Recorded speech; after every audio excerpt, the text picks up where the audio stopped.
J'ai hérité de l'appartement de ma grand-mère, ma sœur l'a vendu. Mon avocat a vu les papiers et a dit, quelle signature enfantine. Quand elle m'a appelé le lendemain pour se vanter de sa fraude, de son vol, le piège s'est refermé sur elle. Mais pour comprendre comment j'ai pu la démasquer, et comment j'ai découvert le terrible secret que ma grand-mère avait caché pendant 15 ans, il faut que je vous raconte tout depuis le début. Bonjour à tous. Avant de plonger dans les détails de cette histoire incroyable, j'aimerais savoir d'où vous m'écoutez. Dites-moi dans les commentaires de quelle ville ou de quel pays vous me suivez, et quelle heure est-il chez vous en ce moment? C'est fascinant de voir à quel point nos histoires peuvent voyager. Mon téléphone a sonné ce matin-là, un mardi de novembre, dans mon petit studio de la Croix-Rousse, à Lyon. Dehors, une pluie fine et glaciale frappait la fenêtre de mon atelier, rendant le ciel gris et bas. J'essayais de me concentrer sur un logo pour un client, un projet en retard qui me causait déjà assez de stress comme ça. J'ai failli ne pas répondre. Le nom, Maître Pascal, s'est affiché. C'était l'avocat de ma famille, ou plutôt, l'avocat de ma grand-mère Odette. J'ai décroché, un mauvais pressentiment me tordant l'estomac. Léonie? C'est Maître Pascal. J'espère que je ne vous dérange pas, sa voix était grave. Ce n'était pas sa voix habituelle, celle, enjouée, qu'il prenait pour parler de la pluie et du beau temps à Toulouse. Non, maître. Que se passe-t-il? Il y a eu un silence. Un silence lourd, qui a semblé durer une éternité. Léonie, vous devriez vous asseoir. Je me suis assise sur mon tabouret de dessin. Mon cœur battait la chamade. C'est au sujet de la succession de votre grand-mère, dit-il lentement. L'appartement de 7. Votre sœur, Adélaïde, l'a vendu. J'ai lâché ma tasse de café. Elle s'est écrasée sur le parquet, répandant du liquide brûlant et des éclats de céramique partout. Mais je ne sentais rien. Je ne voyais que le brouillard gris par la fenêtre. Vendu? Mais, c'est impossible. Il était à moi. Grand-mère me l'a légué. Je sais, dit Maître Pascal, sa voix tendue. La transaction a été finalisée la semaine dernière. 320 000 €. L'argent a déjà été transféré. L'appartement de 7. Ce n'était pas juste des murs. Ce n'était pas un bien immobilier. C'était le seul endroit sur Terre où je m'étais sentie comprise. C'était l'odeur de la mer Méditerranée mélangée à celle du thym sauvage qui poussait sur le mont Saint-Clair. C'était le bruit des volets bleus qui claquaient dans le vent. C'était la lumière dorée du soir inondant le petit balcon où grand-mère Odette et moi passions des heures. C'est là qu'elle m'avait appris à vraiment voir les couleurs, pas seulement à les regarder. C'est là, en me tendant mon premier carnet de croquis, qu'elle m'avait dit, ne laisse jamais la vie te rendre petite, mon moineau.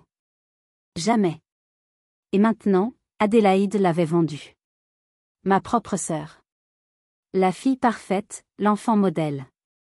Elle avait pris mon sanctuaire et l'avait transformé en une simple transaction bancaire. J'ai murmuré, ma voix brisée, mais comment? Le testament. C'est là que ça devient compliqué, dit Maître Pascal. Adélaïde, en tant qu'exécutrice testamentaire, a présenté des documents. Mais je dois vous avouer quelque chose, Léonie. J'ai des doutes. De sérieux doutes sur la validité de sa signature. Je me suis figée. Ma sœur a volé mon héritage, ai-je dit, non plus comme une question, mais comme un fait. Un fait froid et dur. Mais ce qu'Adélaïde, dans son arrogance, ne savait pas, c'est que grand-mère Odette ne m'avait pas seulement laissé un appartement. Elle m'avait laissé une arme. Maître Pascal a continué, sa voix de notaire reprenant le dessus, précise et technique. Le dossier de succession qu'elle a déposé à Toulouse semble en ordre à première vue. Mais le document de renonciation, celui où vous auriez cédé vos droits sur l'appartement, la signature ne correspond pas à celle que j'ai de vous dans mes dossiers. Et la signature d'Odette sur l'acte de transfert, elle ne ressemble pas à celle du testament original. Une renonciation? Je n'avais jamais rien signé de tel. Jamais. Je n'ai jamais renoncé à cet appartement, maître. Jamais. Je vous crois, Léonie. C'est pourquoi je vous appelle. J'ai raccroché, tremblante. Pour comprendre comment Adélaïde avait pu faire ça, il faut comprendre notre famille. Chez les Vernier, à Toulouse, il y avait 2 filles. Adélaïde, 34 ans, était le soleil. La fille en or. Toujours première de classe, polie, souriante. Elle avait fait ce qu'il fallait, une école de commerce, un mariage parfait avec Victor, un banquier d'affaires, 2 enfants parfaits, et une vie parfaite dans une villa parfaite en banlieue de Toulouse. Elle était celle qui n'avait jamais déçu. Et puis, il y avait moi. Léonie, 29 ans. Le nuage noir. J'étais l'artiste, la rêveuse, celle qui avait quitté Toulouse il y a 5 ans pour jouer à la bohème à Lyon, comme le disait maman. Toute notre enfance, maman, Madame Vernier, n'avait cessé de me comparer à elle. Pourquoi ne peux-tu pas être un peu plus comme Adélaïde? Je me souviens, j'avais 12 ans et j'avais peint une aquarelle du port de Sète, pleine de couleurs vives, et je l'admets, un peu barbouillée. Maman avait soupiré, disant que c'était salissant. La semaine suivante, Adélaïde, 17 ans, avait fait une présentation PowerPoint ennuyeuse sur l'économie de la région Midi-Pyrénées, et mes parents l'avaient encadrée et accrochée dans le bureau. Ça avait toujours été comme ça. Seule grand-mère Odette avait vu au-delà. Quand j'ai annoncé que je partais à Lyon pour une école de design, Adélaïde avait levé les yeux au ciel, mais il n'y a pas de vrai travail là-dedans, maman avait pleuré, tu nous abandonnes. Grand-mère Odette m'avait prise à part. Elle m'avait serré les mains, ses yeux pétillants de malice. Vas-y, Léonie. Ne t'excuse jamais de vouloir plus. Va voir le monde. Elle était morte il y a 6 mois. Adélaïde, bien sûr, s'était occupée de tout. L'enterrement, les fleurs, les papiers. Elle avait géré la succession, pour soulager tout le monde. J'avais été reconnaissante, à l'époque. J'étais à Lyon, submergée par le chagrin et le travail. Je lui avais fait confiance. Quelle idiote! Je réalisais maintenant que ce n'était pas de la responsabilité.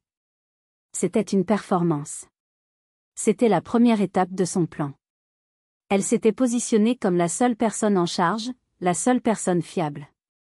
Et maintenant, elle avait porté le coup de grâce. Elle avait non seulement volé mon héritage, mais elle avait aussi craché sur la dernière volonté de la seule personne qui m'avait jamais vraiment comprise. Mon téléphone a vibré. C'était un email de Maître Pascal. Le titre disait « Preuve de falsification ». Mes mains tremblaient si fort que j'ai eu du mal à ouvrir l'email. Il y avait une pièce jointe, un scan du document de transfert. Maître Pascal avait mis en surbrillance 2 choses. La première était le sceau du notaire. Il semble falsifié, écrivait-il. J'ai vérifié auprès de l'étude en question.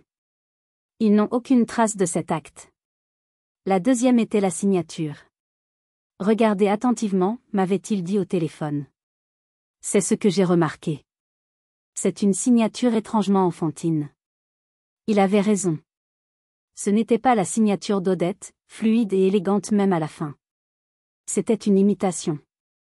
Une imitation appliquée, trop parfaite, les boucles trop serrées, la pression du stylo trop uniforme. C'était la signature de quelqu'un qui essayait trop fort. On dirait la signature d'une écolière qui imite celle de ses parents, avait dit Maître Pascal. Votre sœur pense que nous sommes des imbéciles. J'ai senti une vague de nausée me submerger. C'était donc vrai. Ce n'était pas une erreur administrative. C'était une fraude. Un acte criminel, délibéré. Je ne pouvais pas y croire. Je ne voulais pas y croire. Il devait y avoir une explication. Peut-être qu'Adélaïde avait été trompée? Mon cœur battait à tout rompre. J'avais besoin de parler à quelqu'un. J'ai fait ce que n'importe quelle fille ferait dans un moment de panique. J'ai appelé maman. Elle a répondu joyeusement, sa voix chantante de Toulouse. Léonie. Ma chérie. Comme c'est gentil d'appeler. Maman, ai-je commencé, ma voix tremblante. J'ai parlé à Maître Pascal. Oh, dit-elle, son ton devenant immédiatement plus prudent. Il m'a parlé de l'appartement de Sète. Ah, oui, dit-elle, retrouvant sa gaieté. Adélaïde vient juste de nous en parler ce week-end. Quelle bonne nouvelle, n'est-ce pas? Elle a réussi à le vendre. Maman est si soulagée. Cette pauvre enfant a tellement travaillé pour gérer toute cette paperasse. C'était un tel fardeau pour elle. Les mots m'ont frappé comme des coups de poing. Pauvre enfant? Un fardeau? Maman, ai-je dit, ma voix devenant glaciale. Cet appartement était à moi. Grand-mère Odette me l'a laissé. Dans son testament. Il y a eu un long silence. Puis un soupir. Le soupir que je connaissais par cœur. Le soupir de Léonie va encore compliquer les choses. Léonie, ne recommence pas avec ça. Tu sais très bien que ta grand-mère n'avait plus toute sa tête à la fin. C'est faux. Elle était parfaitement lucide. Écoute, dit maman, sa voix dure maintenant. Adélaïde a tout géré. Elle a fait ce qui était le mieux pour la famille. Elle s'est sacrifiée pour s'occuper de tout pendant que toi, tu poursuivais tes rêves à Lyon. Tu devrais la remercier au lieu de créer des problèmes. Je suppliais, les larmes montant. Maman, tu ne comprends pas. Elle a falsifié des documents. Elle a volé. Maman m'a coupé net. Assez. Je ne veux plus entendre un mot de cette jalousie ridicule. Adélaïde est une bonne fille. Tu devrais prendre exemple sur elle. Ne m'appelle plus avec ces histoires insensées. Elle m'a raccroché au nez. Je suis restée là, le téléphone à la main, le son de la tonalité morte bourdonnant dans mon oreille. Je me suis effondrée sur le sol de ma cuisine, au milieu des débris de ma tasse de café. Personne ne me croyait. Pour ma propre mère, j'étais la méchante, la jalouse, l'ingrate. Et Adélaïde? Adélaïde était la sainte. J'étais seule. Totalement seule. Jusqu'à ce que, 2 nuits plus tard, le diable décide de m'appeler personnellement. Mon téléphone a vibré sur ma table de nuit. J'ai regardé l'écran, Adélaïde. Mon sang s'est glacé. J'ai regardé l'heure, 22h30. Qu'est-ce qu'elle me voulait? Mon premier réflexe a été de rejeter l'appel. Je ne voulais pas lui parler. Je ne pouvais pas lui parler. Mais ensuite, une voix froide dans ma tête, une voix qui ressemblait étrangement à celle de grand-mère Odette, a murmuré, réponds. Et enregistre. J'ai respiré un grand coup. J'ai appuyé sur le bouton d'enregistrement d'appel de mon téléphone, puis j'ai décroché. Allô? Léonie. Ma petite sœur. J'espère que je ne te réveille pas. Sa voix était enjouée. Trop enjouée. Comme du miel empoisonné. Adélaïde. Il est tard. Que se passe-t-il? Oh, mais devine. J'ai une nouvelle fantastique. J'ai serré le téléphone, mes jointures devenant blanches. Je me suis tue. Eh bien, j'ai vendu l'appartement de grand-mère à 7, annonça-t-elle comme si elle venait de gagner au loto. Tu n'imagines pas le travail que ça a été. Les agents d'immobilier, les visites, la paperasse, un cauchemar. Mais j'ai réussi. 320 000 €. En liquide. Elle riait. Elle riait vraiment. J'ai fermé les yeux, essayant de contrôler la rage qui montait en moi. Vraiment, ai-je réussi à articuler? Oui. Et écoute, je sais que les choses ne sont pas faciles pour toi à Lyon avec tes petits projets artistiques. Ma gorge s'est nouée. Petits projets artistiques? Alors, j'ai pensé à toi. Je vais t'envoyer un petit quelque chose. Disons. 10 000 €? Qu'est-ce que tu en dis? Ça te fera un bon bol d'air, non? 10 000 €.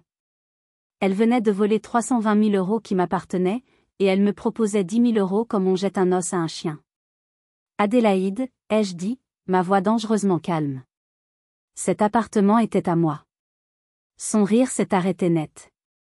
Sa voix est devenue froide, tranchante. L'arrogance à l'état pur. Oh, Léonie, ne sois pas ridicule. Tu es une artiste. Tu ne comprends rien à l'immobilier, ni à la loi. Le testament était compliqué. J'ai dû le simplifier. C'était une succession familiale, et je l'ai gérée. Toi, tu n'aurais pas su quoi faire. Tu m'as volé, ai-je chuchoté. Je t'ai aidé, a-t-elle sifflé. J'ai pris les choses en main, comme toujours. Tu devrais me remercier. Accepte les 10 000 € et sois reconnaissante. C'est plus que tu n'aurais jamais pu en tirer toute seule. Elle a raccroché. Je suis restée assise dans le noir, le téléphone à la main. J'avais l'impression que j'allais vomir. Elle l'avait admis. J'ai dû le simplifier. Elle croyait vraiment s'en être sortie. Elle croyait vraiment que j'étais stupide. J'ai ouvert mes emails. J'ai attaché le fichier audio de l'enregistrement. J'ai écrit une seule ligne à Maître Pascal, la voilà, votre preuve. Arrêtons-nous une seconde. Pause. Ma propre sœur venait de m'offrir 10 000 € sur les 320 000 qu'elle m'avait volés, en me disant d'être reconnaissante. Si c'était votre sœur, qu'auriez-vous fait à ce moment précis? Auriez-vous gardé votre calme comme moi, ou auriez-vous pris le premier train pour Toulouse pour lui dire ces 4 vérités? Dites-le moi dans les commentaires. J'ai vraiment besoin de savoir. Fin CTA. J'ai appuyé sur « Envoyer ». Le fichier était parti. Le piège était maintenant tendu. 2 jours. C'est le temps qu'il a fallu. 2 jours pendant lesquels je n'ai ni mangé ni dormi. J'étais comme un animal en cage, arpentant mon petit studio lyonnais, attendant que la bombe explose. Le jeudi matin, Maître Pascal a appelé. Sa voix était vive, presque joyeuse. Léonie, c'est fait. J'ai déposé la plainte pour fraude, faux et usage de faux, et abus de confiance. J'ai joint l'enregistrement audio et l'analyse de la signature. Et le juge a été très réceptif. Il a ordonné le gel immédiat du compte sur lequel les 320 000 € ont été versés. À l'heure qu'il est, votre sœur est en train de découvrir qu'elle ne peut plus toucher un centime. J'ai fermé les yeux, m'appuyant contre le mur froid. Elle va savoir que ça vient de moi. Oh, oui, dit Maître Pascal. Préparez-vous, Léonie. La tempête arrive. Il n'avait pas tort. Ce soir-là, mon téléphone s'est mis à vibrer frénétiquement. Adélaïde. 1 fois. Je l'ai ignoré. 2 fois. J'ai regardé l'écran. 3, 4, 5 fois. Les appels s'enchaînaient, désespérés. Au 10e appel manqué, j'ai décidé de décrocher. Je n'ai même pas eu le temps de dire « Allô ». Espèce de petite peste. Qu'est-ce que tu as fait? Ce n'était plus la voix mielleuse de l'autre soir. C'était un hurlement. Un cri de rage pure, strident, qui m'a fait reculer le téléphone de l'oreille. Adélaïde, calme-toi. Ne me dis pas de me calmer. La banque a gelé mon compte. L'argent a disparu. C'est toi, n'est-ce pas? J'ai pris une profonde inspiration, sentant une vague de calme glacial m'envahir. La peur avait disparu. Il ne restait que la colère. Je n'ai fait que dire la vérité, Adélaïde. Cet appartement était à moi.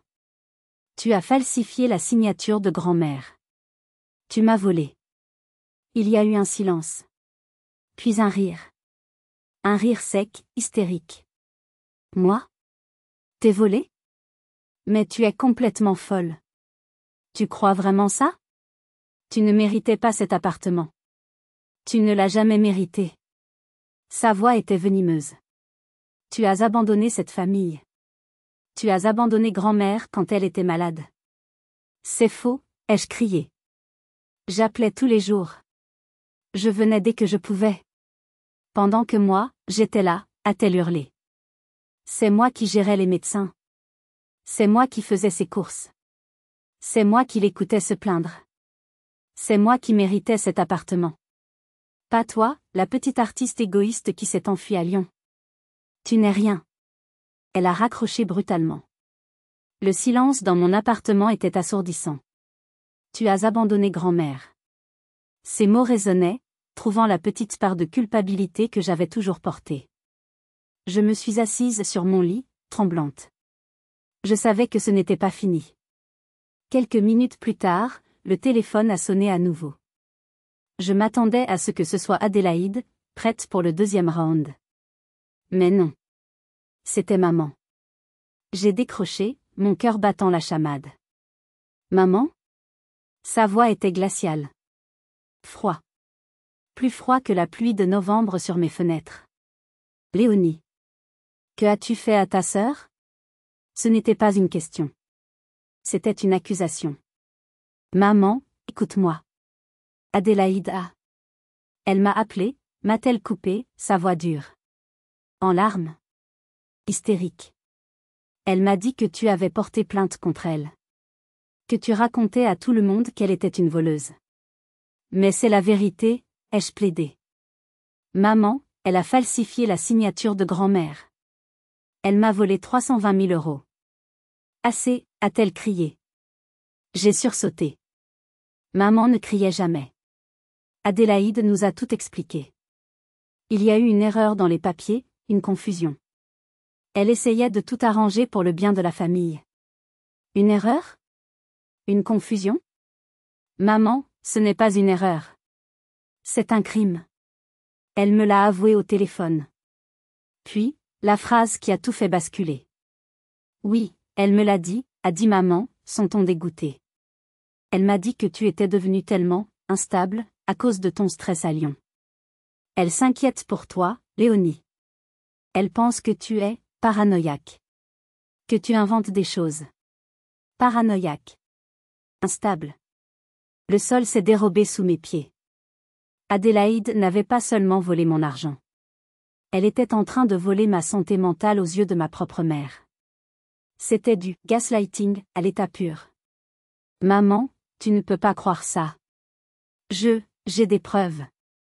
J'ai enregistré ce qu'elle m'a dit. Il y a eu un long silence. Un silence mortel. Quand maman a repris la parole, sa voix était brisée, mais pas de tristesse. De déception. Tu as enregistré ta propre sœur? J'ai senti le piège se refermer. Je devais le faire. Pour que tu me crois.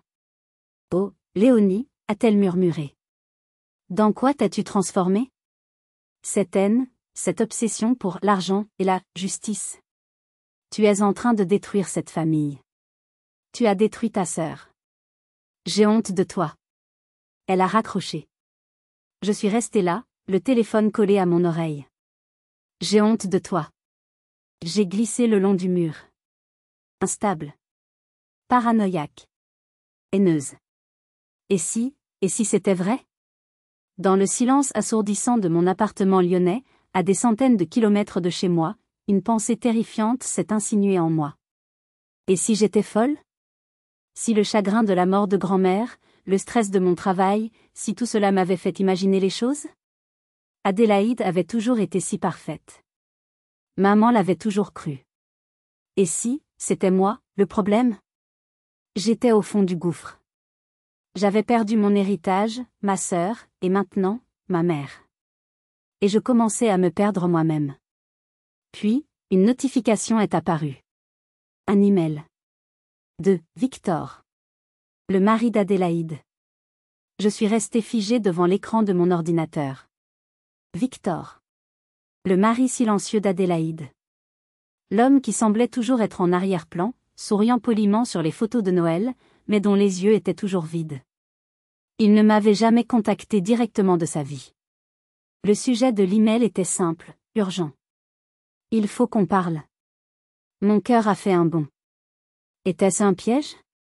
Une autre tentative d'Adélaïde pour me manipuler, cette fois en utilisant son mari? L'email ne contenait qu'un numéro de téléphone, différent de celui de la maison. Appelle-moi sur ce portable sécurisé. V. J'ai hésité pendant une bonne minute. Puis, me disant que je n'avais plus rien à perdre, j'ai composé le numéro. Il a décroché à la première sonnerie. Allô? Victor? C'est Léonie. J'ai entendu une respiration saccadée, puis le bruit d'une porte qui se ferme. Il chuchotait. Léonie. Dieu merci. Écoutez, je n'ai pas beaucoup de temps. Adélaïde est dans la salle de bain, elle est au téléphone avec votre mère depuis 1 heure. Sa voix était tendue, nerveuse. Victor, qu'est-ce qui se passe? Il y a eu un long soupir. Un soupir d'une tristesse et d'une lassitude infinie. Léonie, vous n'êtes pas folle. J'ai retenu ma respiration. Vous aviez raison. Pour tout. Les larmes me sont montées aux yeux instantanément. Le soulagement était si intense que j'ai failli m'évanouir. Elle a tout avoué, a-t-il continué, sa voix basse et rapide. Quand la banque a gelé le compte ce matin, elle s'est effondrée. Elle est devenue folle. Elle m'a tout raconté. Pourquoi, ai-je murmuré. Pourquoi a-t-elle fait ça? La jalousie, dit-il amèrement. Elle l'a toujours été. Jalouse de vous. Jalouse que vous ayez eu le courage de partir, de vivre votre vie. Elle disait que vous étiez libre, pendant qu'elle était piégée, ici, à Toulouse, à jouer la fille parfaite, l'épouse parfaite. Elle disait qu'elle méritait cet appartement. Qu'elle le méritait plus que vous, pour tous ses sacrifices. J'ai fermé les yeux. C'était donc ça. L'argent. Ai-je commencé? Il n'y en a presque plus, m'a-t-il coupé. Elle a utilisé 200 000 € comme acompte pour une nouvelle villa à Blagnac. Une maison immense. Pour impressionner ses amis. Le reste, elle l'a dépensé. Des sacs, des vacances qu'elle a réservées. C'est parti en fumée. Elle ne peut pas vous rembourser. Une nouvelle villa. Victor, pourquoi me dites-vous tout ça? Parce que je ne peux plus, sa voix s'est brisée. Je ne peux plus vivre dans ce mensonge. Je ne peux plus la regarder manipuler tout le monde, y compris vos parents. C'est monstrueux. Il a repris son souffle. Si vous allez au tribunal, Léonie, je témoignerai pour vous. Je dirai la vérité. J'ai coupé le téléphone. Et pour la première fois depuis des jours, je n'ai pas pleuré de tristesse ou de rage. J'ai pleuré de soulagement. Je ne suis pas folle, ai-je murmuré à mon studio vide. Je ne suis pas folle. J'ai immédiatement appelé Maître Pascal. Je lui ai tout raconté. Il y a eu un silence à l'autre bout du fil. Puis il a dit, c'est excellent. Le témoignage du mari sera dévastateur. Mais Léonie, j'ai encore mieux. Si vous êtes arrivé jusqu'ici, laissez un commentaire pour nous dire ce que vous auriez fait à la place d'OP. Vous pouvez aussi écrire simplement le chiffre 1 pour montrer que vous suivez encore. Et dites-nous, vous regardez cette histoire depuis quelle région ou quel pays? J'ai froncé les sourcils. Mieux que ça, maître? Oh, oui, dit Maître Pascal. Sa voix avait retrouvé son entrain. Votre grand-mère Odette était une femme, exceptionnellement prévoyante. Il m'a expliqué. Après sa mort, en classant ses papiers personnels, j'ai trouvé quelque chose qu'elle m'avait demandé de garder scellée. Une boîte en chêne, fermée à clé. Avec une note, à n'ouvrir qu'en cas de litige majeur concernant ma succession. Mon cœur s'est arrêté. Compte tenu de la situation, continua-t-il, et de l'accusation de fraude, j'ai pris sur moi de l'ouvrir ce matin.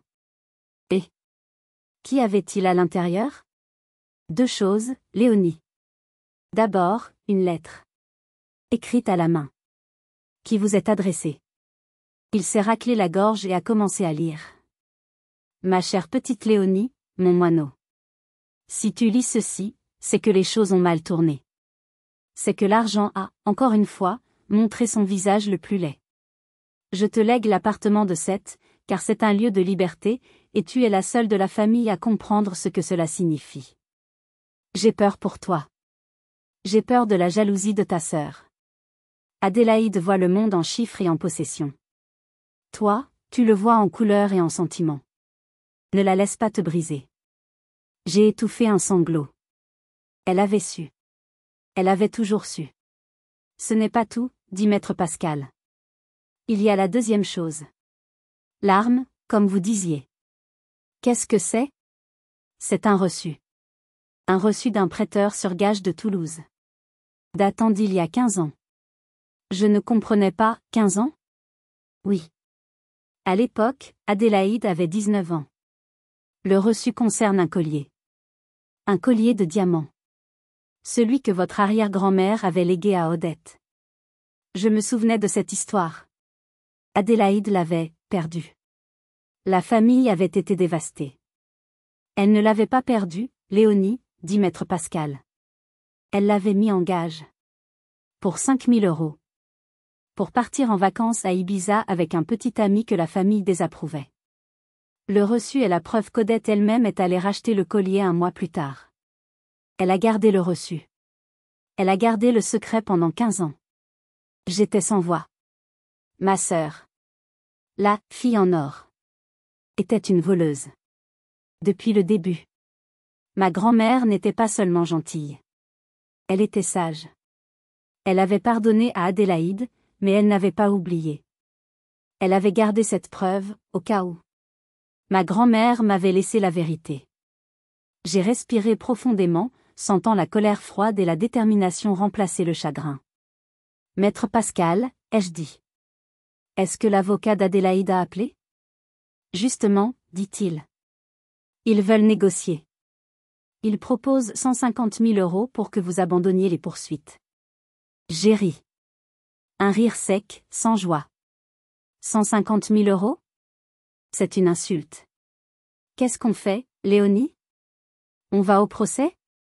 Avec le témoignage de Victor et cette preuve, nous allons l'anéantir. Non, ai-je dit. Pas de procès. Pas encore. Envoyez-leur mes conditions. L'heure de payer a sonné. Je ne voulais pas d'un long procès public. Je ne voulais pas que le nom de ma grand-mère soit traîné dans la boue des tribunaux pendant des mois. Je ne voulais pas d'argent. Je voulais mon appartement, oui, mais plus que ça, je voulais la vérité. Je voulais qu'Adélaïde paye, pas seulement avec de l'argent, mais avec son orgueil. J'ai passé l'heure suivante au téléphone avec Maître Pascal. Nous n'allions pas négocier. Nous allions dicter les termes de sa reddition. Voici ce qu'elle va faire, ai-je dit, ma voix ne tremblant plus. Premièrement. Adélaïde doit rédiger une confession complète et notariée. Elle doit y admettre, noir sur blanc, avoir sciemment et délibérément falsifié la signature de grand-mère Odette, avoir produit un faux document de renonciation de ma part, et avoir vendu l'appartement de Seth dans le but de me flouer. Deuxièmement. Elle doit rembourser intégralement les acheteurs de l'appartement. Les pauvres gens qui ont acheté la propriété de bonne foi. Elle doit couvrir tous leurs frais, leurs acomptes, leurs frais de déménagement, leurs frais d'agence, et 25 000 € de dédommagement pour le préjudice moral. Et cet argent, ai-je insisté, doit venir de sa poche, de son compte personnel avec Victor. Pas un centime ne viendra du compte gelé. Troisièmement. Elle doit signer un document légal renonçant à toute contestation future de la succession de grand-mère Odette, et de toute succession future de nos parents. Elle a eu sa part. Elle n'aura plus jamais rien. Maître Pascal prenait des notes. C'est très dur, Léonie. Elle n'acceptera jamais. Elle acceptera, ai-je dit. Parce que vous n'allez pas lui mentionner ces 3 points tout de suite. Vous allez d'abord lui parler du collier de diamant de 19 ans. Il y a eu un silence, puis un petit rire de sa part. Brillant. Et quatrièmement, ai-je continué, la condition la plus importante. La condition non négociable. Je vous écoute. Je veux qu'elle lise cette confession. À voix haute. Par appel vidéo. Et je veux que nos parents soient présents lors de cet appel. Maître Pascal a sifflé. Vous ne voulez pas seulement la justice, vous voulez qu'elle affronte la vérité devant votre mère. Elle a utilisé maman pour me traiter de folle, ai-je dit. Il est temps que maman voie qui est vraiment sa fille en or. L'attente fut courte. Maître Pascal a appelé l'avocat d'Adélaïde. Il a commencé par mentionner certaines irrégularités passées concernant un bijou de famille. Apparemment, l'avocat a demandé une pause de 5 minutes. Quand il a rappelé, son ton avait changé. Il était prêt à écouter. Maître Pascal a exposé mes 4 conditions. Il y a eu des protestations. Des menaces. Puis du silence. L'avocat a rappelé 1 heure plus tard. Elle accepte. Elle accepte tout. Bien, ai-je dit. L'appel vidéo aura lieu demain, à 14 h. Je prends le premier train pour Toulouse. Je serai dans votre bureau, maître. J'ai raccroché. J'ai réservé mon billet TGV. Le combat était terminé. Maintenant, venait l'exécution. Le voyage en train de Lyon à Toulouse m'a semblé durer une éternité. Je n'ai pas regardé le paysage défiler. J'ai regardé le reflet d'une femme fatiguée, plus âgée, dans la vitre. À 13h45, j'étais assise dans le bureau de Maître Pascal, à Toulouse. Une salle de réunion impersonnelle, avec un grand écran de visioconférence au mur. Mon cœur battait si fort que je l'entendais dans mes oreilles. Prête, Léonie, m'a-t-il demandé doucement. J'ai hoché la tête. Faisons-le. À 14 heures précises, l'écran s'est allumé. 4 vignettes sont apparues. Moi et maître Pascal, dans son bureau. Mes parents, dans leur salon à Toulouse. Ils avaient l'air anxieux, ne comprenant pas ce qui se passait. Maman avait l'air agacée, comme si je lui faisais perdre son temps. Et enfin, Adélaïde et Victor. Ils étaient dans leur cuisine. Victor était pâle, regardant le sol. Adélaïde? C'était la première fois que je la voyais sans son masque de perfection. Son maquillage était inexistant. Ses cheveux étaient tirés en un chignon négligé. Ses yeux étaient bouffis, rouges. Elle avait l'air vaincue. Bien, a commencé maître Pascal, sa voix officielle remplissant la pièce. Nous sommes tous ici. Madame Vernier-Dubois, comme convenu, vous avez un document à nous lire. Maman a froncé les sourcils. Quel document? Adélaïde, qu'est-ce que c'est que cette mascarade? Adélaïde n'a pas regardé notre mère. Elle a baissé les yeux sur un papier qu'elle tenait d'une main tremblante. Elle a commencé à lire. Sa voix était un murmure. Plus fort, s'il vous plaît, a dit maître Pascal. Elle a pris une inspiration saccadée. Adélaïde Vernier-Dubois, sous-signé, admet par la présente. Sa voix s'est brisée. Continuez, a ordonné maître Pascal. J'admets avoir sciemment et délibérément falsifié la signature de ma grand-mère, Odette Vernier, sur les documents de succession. J'ai regardé la vignette de mes parents. Maman a porté sa main à sa bouche. Ses yeux se sont écarquillés. Papa, qui était toujours si silencieux, s'est redressé d'un coup. Adélaïde continuait, les larmes coulant sur ses joues. J'avoue avoir créé un faux document, une fausse renonciation, au nom de ma sœur, Léonie Vernier, afin de m'approprier illégalement l'appartement situé à 7. Adélaïde, non. A murmuré maman, secouant la tête. J'avoue avoir vendu ce bien pour 320 000 €, et avoir menti à toute ma famille, y compris à mes parents, sur la nature de cette transaction. Elle a terminé la lecture, sa voix n'étant plus qu'un sanglot. Elle a enfin levé les yeux. Pas vers moi. Vers maman.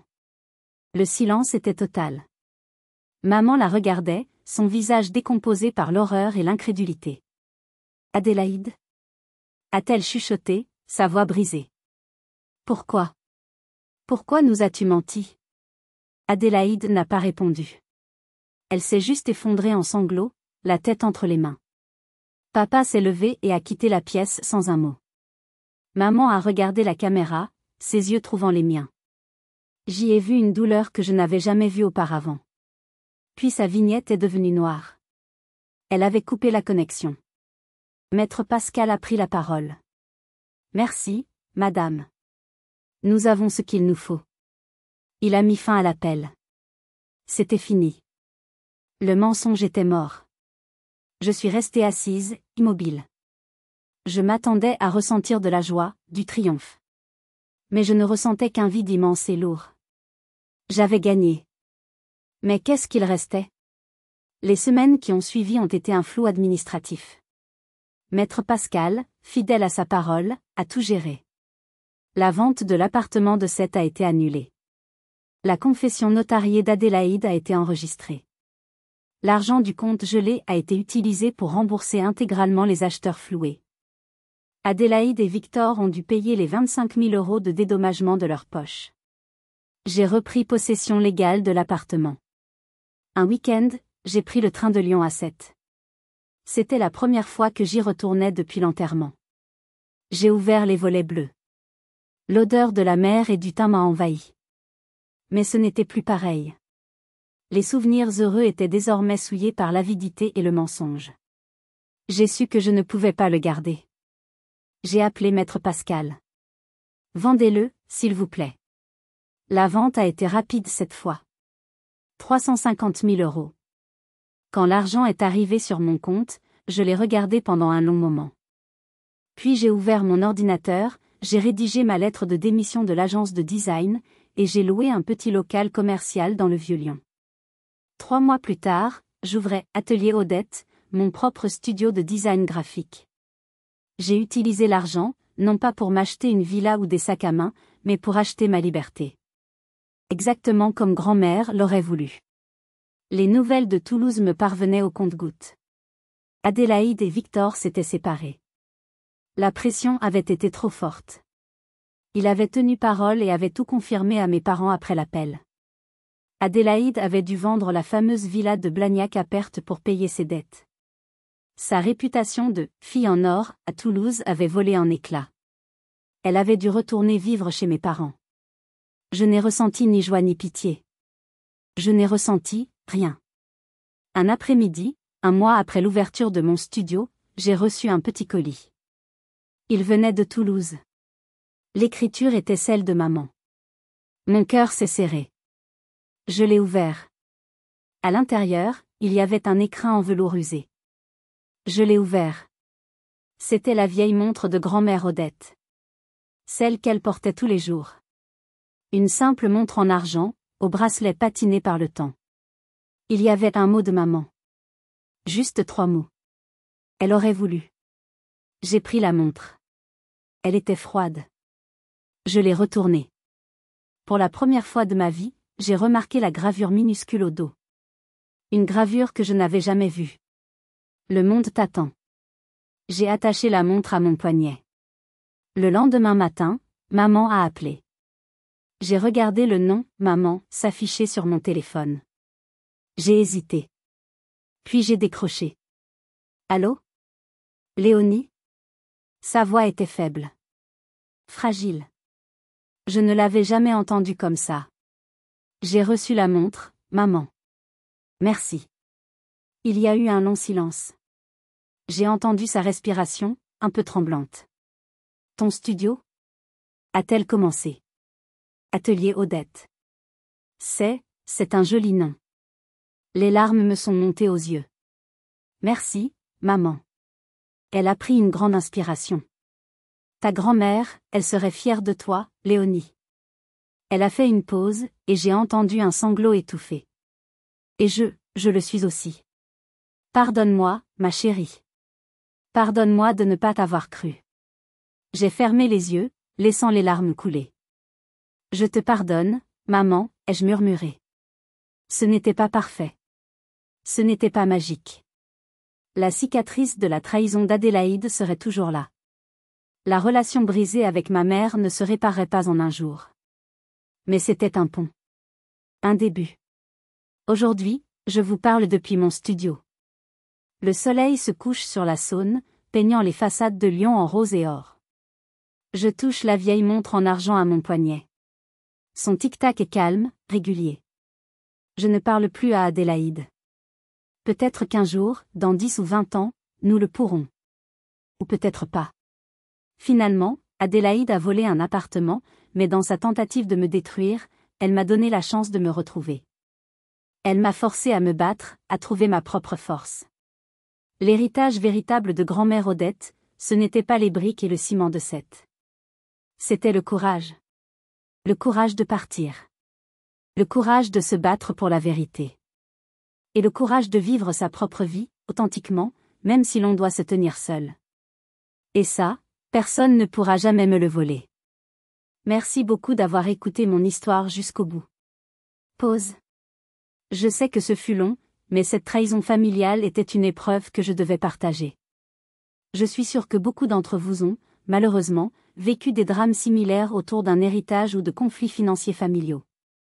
Avez-vous déjà été trahi par un membre de votre famille pour de l'argent? Avez-vous dû vous battre pour faire éclater la vérité? Partagez vos propres histoires et vos sentiments dans les commentaires ci-dessous. Je promets de lire autant de vos témoignages que possible. Si cette histoire vous a touché, si vous avez ressenti cette injustice avec moi, merci de me laisser un like pour me soutenir. Et surtout, n'oubliez pas de vous abonner à la chaîne et d'activer la cloche pour ne pas manquer les prochaines histoires vraies de la vie que nous partagerons ici chaque semaine. Prenez soin de vous.